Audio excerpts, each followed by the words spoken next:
Will he bust it out in the final? He will do. Singe locked in. First blood! Olaf versus Aurelia. Standing ovation from the Teemo lovers. Reggie gets first blood for Reginald! The League of Legends World Championships is supposed to be the place where teams pull out their strongest, most powerful, and meta-approved picks. But sometimes the right opportunity comes where you get to say, F it, and pick some wild shit that shouldn't work. So let's take a look at some of our favorite, deeply off-meta picks of the League of Legends World Championships. Let's start with the classic. Back in 2013, TSM Reggie pulled out Teemo in the group stages of the Season 3 World Championships. All right, we warned you. Yep, there it is. That gets a bit of a standing ovation from the Teemo lovers, but we cannot lie. Any Teemo lover is also a Teemo hater. So it's a love-hate relationship. Okay. Before you yell at me in the comments, I know it's not TSM's first time pulling out Teemo in the World Championships. The Rain Man, their former top laner in Season 1, pulled it out not just once, but twice. Styre's taking a lot of damage. It could be first blood here. They're flashing by Teemo, and it is going to be the fling. He did not save himself. And yeah, great job there as Rain Man. Teemo able to pick up the first kill. But here's the thing.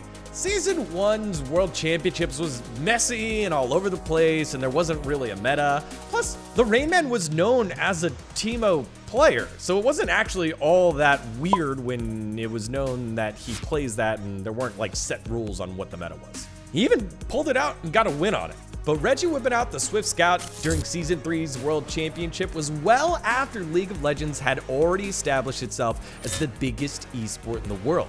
This was a meme. Plain and simple. And when you know it, he fed his ass off on it. But he did get first blood. Cheesed it. He's gonna come out soon. Oh, the flash flame, but they go for Sona. Some of the lowest HP in the beginning of the game. Reggie gets first blood for Reginald! And he wasn't the biggest feeder on the team. Wild Turtle pulled out Orianna, which was also a pretty mean pick. TSM and playing around in Worlds. Name a better duo. Okay, we know that having a literal world champion's pocket pick is pretty weird, but Luber pulling out Singed in the 2014 World Championship Finals is on another level. It was in the finals. He was on the biggest stage that League of Legends had ever been played on before, in his home country of Korea, playing for all the marbles. Not just third place, not just get out of groups, for the World Championship.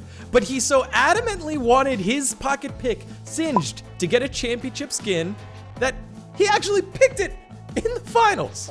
Besides, he was arguably on one of the greatest teams of all time in Samsung White, who was already up 2-0 in the grand finals when he picked Singed, so what did he have to lose? If they won, they're champs. If they lose, they still got 2 more games to win and they're still the best team. So it was a trolley pick anyway.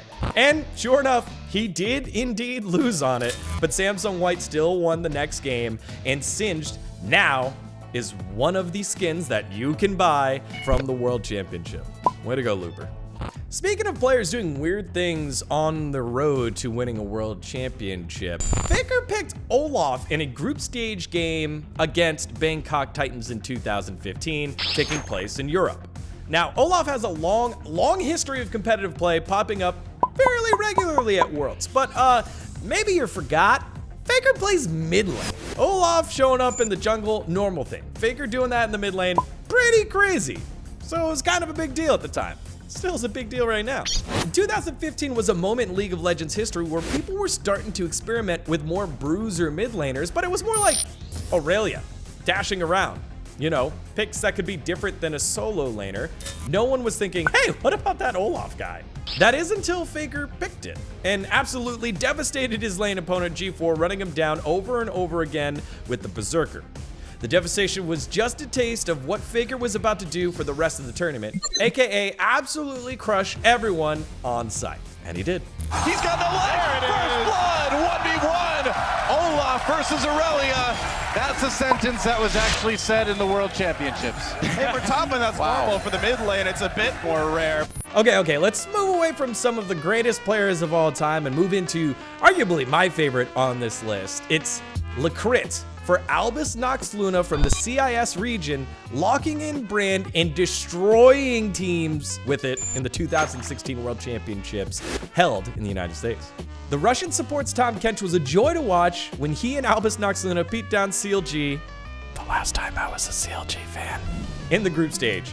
But it wasn't until he pulled out his Brand support that he became the icon of minor regions. Facing off against the newly crowned Kings of Europe, G2, he pulled out the fiery mage in the bot lane and went to work doing more damage than his AD carry en route to a victory.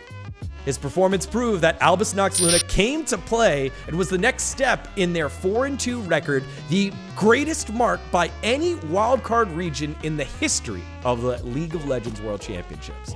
Well done, buddy. What do you do when you're 0-5 in group stages and you have no way of advancing? Well, you goof and you gaff. Like the time in 2020 when then mid laner for FlyQuest, Power of Evil, pulled out VENN mid against his original team he got his start with, Unicorns of Love, in the group stages. It was the ultimate expression of, you know what? I'm gonna do whatever I wanna do. And then he did. Did it have any impact on the results of the group stages of the World Championships in a greater field? Not really. But VENN is just one of those picks that it's so fun to see players pop off on, and Power of Evil gave everyone what they wanted to see when you pull out a VENN mid. And really, what's the point of pulling out a pocket pick if you're not playing to the crowd?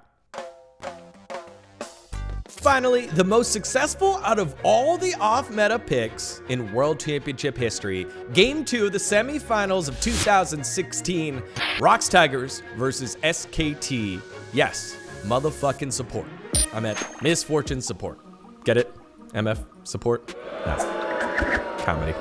During the 2016 World Championship, the name of the bottom lane game was the Ashe-Zyra duo, a combo more capable of blowing up anything in their path as soon as they hit level 6, and for a while, the pair was unstoppable. That is until the semifinals. After getting clapped in game number 1 by Faker and crew, the Rocks Tigers decided to give something a shot. They allowed SKT to pick their feared Zyra support, giving it to Wolf for very little. Then, as the last pick, with Ashe already locked in as their AD, they pulled a fast one and picked Misfortune. Everyone was immediately baffled. Casters were wondering, was this a mistake? Are we getting a redraft? Even in SKT's comms, they were wondering, that must be a mess up, right? But the smile on Rocks Tigers' faces said it all. And they had right to be grinning.